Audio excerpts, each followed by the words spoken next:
महाराज जी, वो व्यक्ति जो बहुत नजदीकी है और वह धोखा दे, ऐसे में जिसे बार बार धोखा मिल रहा उस व्यक्ति से वह व्यक्ति सबसे ज्यादा नजदीकी तो शरीर यही। महाराज जी, वो व्यक्ति जो बहुत नजदीकी है और वह धोखा दे, ऐसे में जिसे बार बार धोखा मिल रहा उस व्यक्ति से वह व्यक्ति सबसे ज्यादा नजदीकी तो शरीर यही धोखा दे रहा है। समझ पा रहे हो आप क्या? सबसे ज्यादा नजदीक तो शरीर है ना अपने, और यही धोखा दे रहा है। बाल्यावस्था से जवानी में पहुंच, जवानी का धोखा देकर बुढ़ापा ले, बुढ़ापा को धोखा मृत्यु में पहुंचा। सबसे धोखेबाज तो ये शरीर है। बाहर किस पर भरोसा करे? जिसको हम प्राणों की तरह पोषण कर रहे हैं, आत्मा की तरह मान रहे हैं, ये धोखेबाज शरीर हम ही को दुख दे रहा है।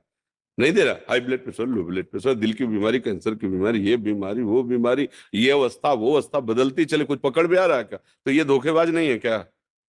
पर हम इसी को अपना मैं मान रहे हो, दूसरों को धोखेबाज मान रहे हैं, तो उत्तर ही नहीं समझ में आएगा। फिर यहां से शुरू करो, अब उत्तर समझ में आ जाएगा। अब बताओ, और धोखेबाज कौन रहेगा? हमारा मन हमारा धोखेबाज, बड़ा दुष्ट, नीच, लाख समझाओ वही गंदे विषयों की तरफ भाग रहा है। हमारी बुद्धि हमसे धोखा कर रही है। हम बार बार समझा रहे हैं कि प्रिया प्रीतम से बढ़कर और कुछ नहीं है, यही जीवन का सार, एक विश्वास खाली न जाए राधा नाम। फिर भी ये दुष्ट बुद्धि संसार की तरफ ले जा रही है। हमारा शरीर धोखेबाज, हम औरों की बात क्या करें? एक सच्चिदानंद भगवान अपने कर्मों को भुगताने के लिए वही लीला कर रहा है, दूसरा कोई नहीं। हम पहले इन धोखेबाजों को पहचाने, अपनी बुद्धि को, अपने मन पर। ये देखो, सांसारिक भाषा नहीं, आध्यात्मिक भाषा है, इसलिए लोग इस पर टिप्पणी प्रश्न कर सकते हैं। बात क्या, अगर समझना चाहते हो तो असली बात समझ लो। हमारा मन ही हमें धोखेबाज जला रहा है, फंसा रहा है, और ऐसे कर्म करा रहा है। ईमानदारी से अपने लोग बिल्कुल घर के जैसे बैठ के सोचो, हमसे जो गलतियां हो रही, क्या हम धोखेबाजी नहीं कर रहे? अंदर से देखो, जो सुना है, जो जाना, क्या हम उसके अनुसार चल रहे हैं? ये धोखेबाज मन जो हमसे गलतियां कराना चाहता है वो करवा लेता है ना। कभी इस पर नजर गई कि कितना बड़ा धोखेबाज मन है, कितना दुष्ट है हमारी बुद्धि है, कि बार बार समझाने पर भी अच्छे कार्यों में, सत् कार्यों में, भगवत कार्यों में नहीं लगती, गलत कार्यों की तरह। इसका कभी दुख हुआ? इसके लिए कभी रोए? इसकी खिलाफत कभी की? इस दुश्मन को कभी पहचाना? नहीं। तो फिर बाहर के दुश्मन तो बने बनाए हैं, क्योंकि अंदर ही का दुश्मन बाहर दुश्मनी पैदा करता है, अन्यथा नहीं। ये बात अध्यात्म के बिना समझ में नहीं आएगी। हम उसका भला चाहते हैं, हम उसे प्यार करते हैं, वो हमसे प्यार नहीं करता, उनसे करता, ये नाटक वो नाटक। अंदर का मन संभाल लो, अभी सब ठीक हो जाएगा।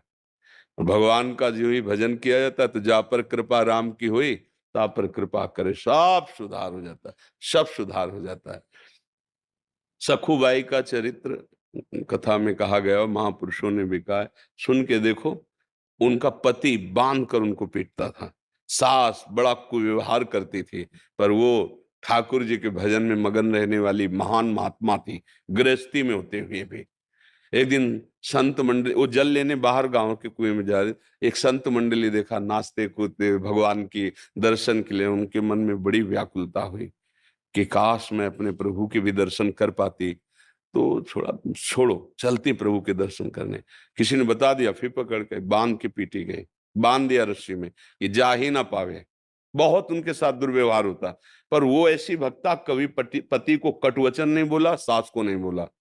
भगवान आ गए, उनका भाई सखू, तू उदास मत हो, तू जाना चाहती ना मेरे दर्शन के लिए, मेरे दर्शन कर और मेरे धाम जा। तो बोले, प्रभु फिर यहाँ मैं सखू बन के बंधूंगी।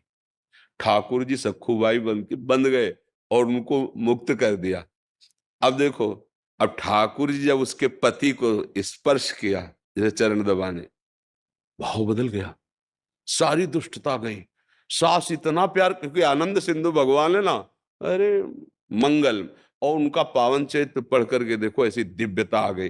देखो, अगर हमारा मन ठीक हो गया तो सब ठीक हो जाएगा, सब ठीक। जा पर कृपा, ये चौपाई याद कर लो, जा पर कृपा राम की होई, ता पर कृपा करे सब कोई।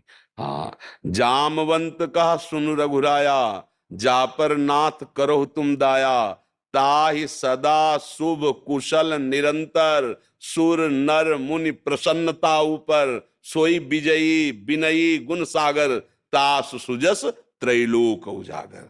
भगवान का भजन करो, दूसरों के द्वारा हमारी भाषा में दूसरों के द्वारा जो हमें दुख मिलता है वो हमारे किसी कर्म का फल है। राधा राधा चुपचाप सह लो, ना सहोगे तो जलोगी तो वो भी तो दंड हो रहा है। जल रही तो सह, अगर प्रसन्नता से सह जाओ तो भजन बन जाएगा, वही तपस्या बन जाएगी। सबसे ज्यादा धोखेबाज हमारा मन, हमारी बुद्धि, हमारी इंद्रियां, हमारा शरीर है। इससे बड़ा बाहरी कोई धोखा नहीं है, क्योंकि ये हमें बहुत जन्म से धोखा देते हुए भगवान से विमुख कर दिए हैं। आज तक देखो, बड़े बड़े बुद्धिमानों की बात कर रहे हैं, अपने लोग तो पामर जीव हैं। बड़े उच्च कोटि के जो ईश्वर कोटि के साधना में थे, उनको भी ठग लिया इस मन ने, इस बुद्धि ने। इसलिए भैया भगवान का आश्रय लेकर नाम जप करो।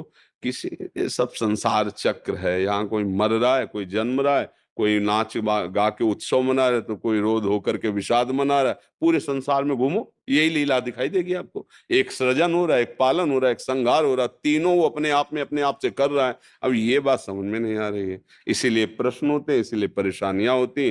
भगवान कैसा, ऐसा क्यों नहीं कर दिया, वैसा क्यों नहीं। तुमको क्या आदेश दिया गया है? तुम्हारे मनुष्य जीवन का क्या कर्तव्य है? आप कर्तव्य करके देखो, उसका फल आपके सामने आने लगे। करो बुरे आचरण और सोचो कि भगवान अब बचा ले, तो हाँ बचा लेंगे। शरण में हो, आओ। भगवान कह रहे, कोटि विप्र बदला गए जाहू, आए शरण तब आओ। आज से नियम लो कि अब गलत काम नहीं करेंगे। राधा राधा राधा फाइनल। न पीछे का भोगना पड़ेगा, ना आगे त्रुटि होगी तो भोगना पड़ेगा, संभाल लेंगे इतने करना। पर अहंकार है, शरणागति नहीं है, मनमानी आचरण है, तो फिर भोगना पड़ता है। अब ये बात समझ में आ जाए तो सब समझ में आ जाएगी। ये समझ में ना आएगी नहीं, क्योंकि माया समझने नहीं देगी। हमने क्या बुरा किया, उसने ऐसा क्यों किया, हमने क्या उसके साथ धोखा किया। कैसे बाबा जी बहरा रहे हैं, नहीं समझ में आएगा। अध्यात्म की भाषा समझ जाओगे तो सब समझ जाओगे। या रहस्य रघुनाथ कर वेग न जाने कोई, और जो जाने रघुपति कृपा तो सपने मोहन। मन की एक दशा होती है, वो जिसमें टिका होता है वही दर्शन होता है। ये अध्यात्म की बात। अगर वो आनंद सिंधु भगवान में टिका हुआ है तो सब जगह आनंद सिंधु भगवान नजर आएंगे। काम में टिका हुआ तो काम नजर आएगा, पक्का समझो। जैसे गोस्वामी जी का मन राम में हो गया तो कह रहे जड़ चेतन जग जीव जत सकल राम में जान। उनको राम दिखाई दे रहा, हमें धोखेबाज दिखाई दे रहा है, क्योंकि मन धोखे में स्थित है। मन पाप में स्थित सब पापी नजर आएंगे। मन दुष्ट है तो सब दुष्ट नजर। जैसा चश्मा जहां तुम्हारी स्थिति है, जिसमें तुम आनंदित हो रहे हो, वही दशा तुम्हें सारे संसार में दिखाई देगी। अगर तुम शोक में हो तो भारी आनंद की जगह में जाओगे तो भी तुम्हें सब शोकित नजर आएगा। आनंद में हो तो घोर शोक में भी तुम्हें आनंद की अनुभूति होगी। ये मन धोखेबाज है, इसको जहां स्थित कर दो वही का अनुभव कराता है।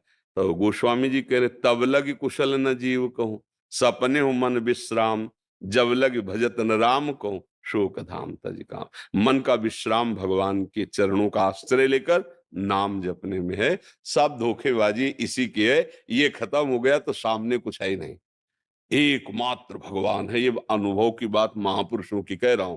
एकमात्र प्रिया प्रीतम है, दूसरा कुछ नहीं। हमारा अंदर गड़बड़ तो सब बाहर गड़बड़।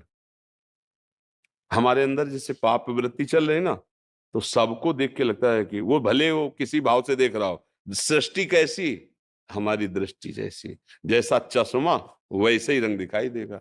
अब चश्मा सुधार लिया जाए, अपनी दृष्टि सुधार ली जाए। और दृष्टि मन बुद्धि से होती है, जैसा मन बुद्धि निर्णय करता है वैसा दिखाई देने लगता है। तो हम खुद धोखे में फंस गए, तो हमें सब धोखा ही धोखा नजर आ रहा है। तो धोखे से निकले, विवेकवान बने, प्रभु का आश्रय लेकर नाम जप करें, वही संभाल सकते हैं। सब रूपों में वही है। अब हमारी तो समझ में और बात आने वाली है नहीं, गुरुजनों की कृपा सब रूपों में।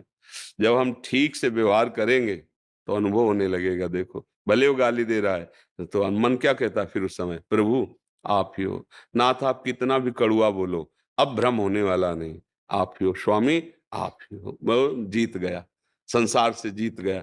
नहीं तो फिर ऐसा जगत है कि फिर इससे निकल पाना बड़ा भारी दलदल है।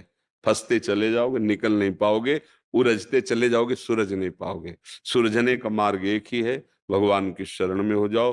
अपने मन बुद्धि को निर्विकार कर लो, अपने मन बुद्धि को ठीक कर लो। और अगर आपका दोष रहित हो गया है तो वास्तविक दोष क्रिया कर रहा है पर आपको दोष नजर नहीं आएगा, उसमें भगवान की लीला नजर आएगी। भगवान की त्रिगुणात्मिका माया की अलग लीला है, और भगवान की त्रिगुणातीत लीला अलग है। तो पहले हम इस लीला को बराबर करें, सम में लावें कि भगवान के द्वारा लिए। अब ये बिना भजन के समझ में नहीं आएगी, नहीं आएगी, नहीं आएगी। गीता जी में बताया गया चंचल मन मन को कैसे नियंत्रित करें। अब उसी में उत्तर लिखा है, अभ्यास और वैराग्य के द्वारा। ऐसा अभ्यास करो, अभ्यास योग युक्तेन चेतसा नाम निगामिना। तुम्हारा मन, तुम्हारा चित्त ऐसा अभ्यास करो नाम जप का, भजन का, कहीं और जाए ना। वैराग्यण, तो वैराग्य का मतलब होता है विषय भोग पास रहते हुए भोगने की इच्छा ना होना। पर इतनी सामर्थ्य तो है नहीं, तो कम से कम जिनके लिए निषेध किया गया है उन भोगों के सानिध्य से बचो। अगर वैराग्य की स्थिति लानी है तो पहले त्याग, फिर वैराग्य, फिर उपरति है। त्याग कहते हैं भोगने की इच्छा है पर हम डरते हैं कि ये नहीं भोगना चाहिए, तो हम सानिध्य से बचते हैं क्योंकि हम फिसल जाएंगे। इसे त्याग कहते हैं। त्याग से ही शांति आने लगेगी। त्यागात् शांति अनंतरम। फिर उसके अंदर वैराग्य की उपस्थिति होती है, भोगों के सानिध्य में भी मन भोगों में न जाना। ऐसा वैराग्य और भगवत भजन करने का निरंतर अभ्यास। कभी हम भगवत चर्चा सुन रहे हैं, कभी भगवत लीला गायन कर रहे हैं, कभी ठाकुर सेवा कर रहे हैं, कभी अपने परिवार को भगवान का स्वरूप मान के सेवा कर रहे हैं, नौकरी व्यापार जो कर रहे हैं भगवान के लिए कर रहे हैं। हमारा चित्त प्रभु से जुड़ा रहे और वैराग्यवान, जो निषेध किया गया वो कर्म ना हो, मन शांत हो जाएगा। ये तभी तक सेकेंड, मिनट और घंटे की सुई चल रही जब तक सेल है। सेल हटा दो, ठप हो जाएगी, नहीं हो जाएगी।